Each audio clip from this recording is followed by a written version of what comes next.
Our guest today on Caribbeana is Aisha Braveboy, State's Attorney for the state of Maryland. And she's no stranger to Caribbeana. Welcome to our program, Aisha. Thank you so much for having me back. This is a wonderful time of year. We're finally hitting the fall season where we're getting a little cooler. Yes, yes, I can tell. Yes, yes, yes. Well, first, basically, we got two topics to talk about.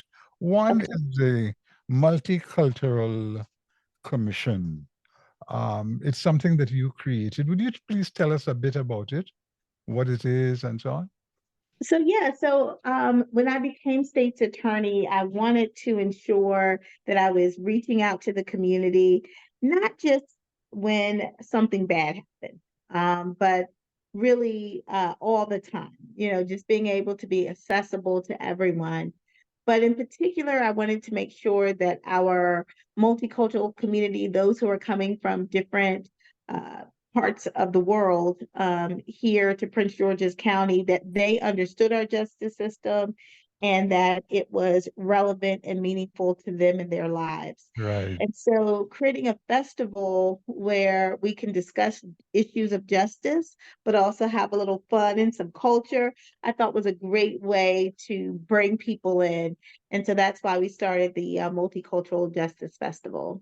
Now, what, in terms of numbers, is there a specific number of individuals or groups within the commission?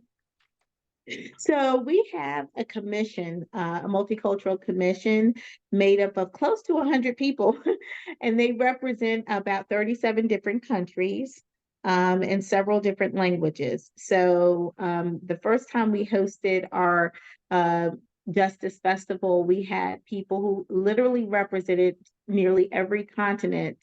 And it was just absolutely beautiful to see the different dances, the music, experience the food, Mhm. see the different clothing and other items that were being sold. So it just really brought our community together, and it just showed how powerful we are as this. I don't want to call it a melting pot because we're all individual and unique, but this group of people who live here, who communicate with each other, but we're coming from different perspectives in different parts of the world. And well, the fact that you are originally, your parents are from Grenada, the governor is from Jamaica. Yes. It's a testimony to that kind of attitude, huh? Yeah, and in fact, our attorney general for the state of Maryland, his father is Jamaican as well. And so we have a lot of people here who are aspiring or have reached certain heights in terms of government, who have backgrounds who are that didn't start here. Hmm. And in fact, I kind of dug even further back and found out that I am Nigerian. So that is my ancestry, Right. because, you know, it's so important that we understand where we came from and who we are as people and how, you know, how similar we are to some of those who we thought were different. We're really all the same. Right, right, right, right, right, right. Do Mhm. you see an advantage in this, in helping to blend in the American melting pot?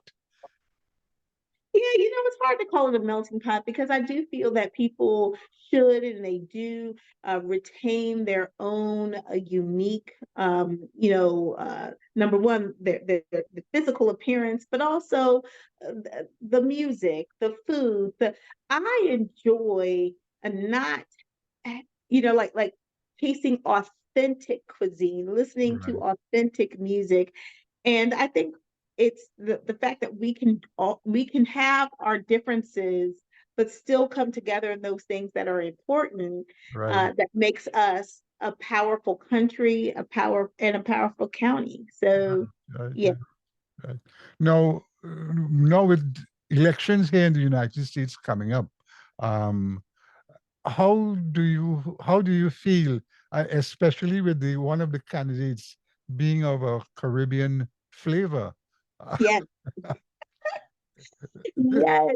I mean, I think that it is not a surprise, right? Because when people are, the immigrant community, when they come here, they have aspirations for their children and they push their children to achieve. I know my father did, and I'm not saying that people who grew up here don't. It's just, it's different because you're coming to a whole new country and you may be the first in your family to ever reach that level. And so there's a lot of expectations back home about you achieving, and then you also helping people from back home achieve the same. So there's a lot of pressure on you.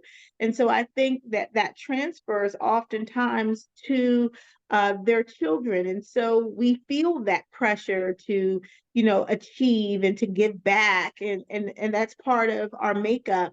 And so I'm not surprised that we have a Caribbean who is running uh, to be the leader of the free world. And I am so incredibly hopeful, Right, very optimistic that she will achieve that goal and that we as a country will come together in a more powerful way. right, right. Certainly, that would put a mark on an impact on the society and on the region.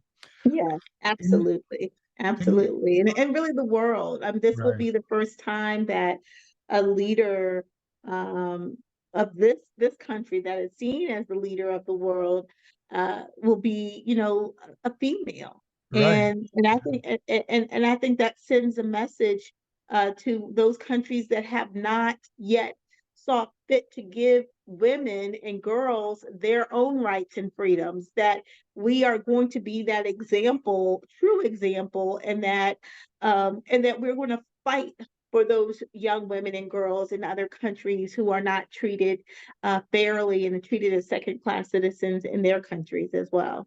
right, right, right. Um, Now, a little rougher uh, posture, and that's the question of crime. The crime rate Mhm. at a time I remember was a bit high, was Mhm. troublesome, but now it seems to be going down. Yes. What tell us, how do you see this? Overall crime here is down by about 11%, and we've seen really positive um, trends in some of those areas that were most concerning to us, like carjackings. Carjackings are down around the county over 30%. I think a lot of that has to do with, our police out there closing cases, and then we are in the courtrooms prosecuting those cases. We are getting tough and stiff sentences against individuals who are committing these offenses, and that message is getting out to the community. So we've seen less cars that are being carjacked. We've also seen a significant decrease in motor vehicle thefts as well. So Right, those are positive signs. We still are, struggling when it comes to family violence, and I'm not talking just about intimate partners. I'm talking about families, whether it's siblings or parents and children who are right, having conflicts that are ending up in violence. That is one of the biggest drivers of our violent crime numbers. And right, so we're launching a new campaign, a coalition to end family violence that doesn't just focus on the intimate partner issues, which again we continue to focus on, but the conversation has to grow to these other relationships that are ending up in violence. And so that's one of the ways that we are looking to combat that trend. all right, all right. Well, Aisha Braveboy, I want to thank you so much, and Thank you. you indeed make us proud, huh? Hey, and I am proud to represent. So thank you. You're welcome. All Anything right. you, anything you'd like to leave us with? Just everyone join us on the 31st of August Yes. for our Multicultural Justice Festival. It will be at the Fairwood Park. So we're super excited to invite everyone to join us in Bowie, Maryland. So Oh, thank you. all right. I've been speaking with Aisha Braveboy, the Maryland State's Attorney here in the United States, in Prince George's County. This is Von Martin. Caribbeana continues.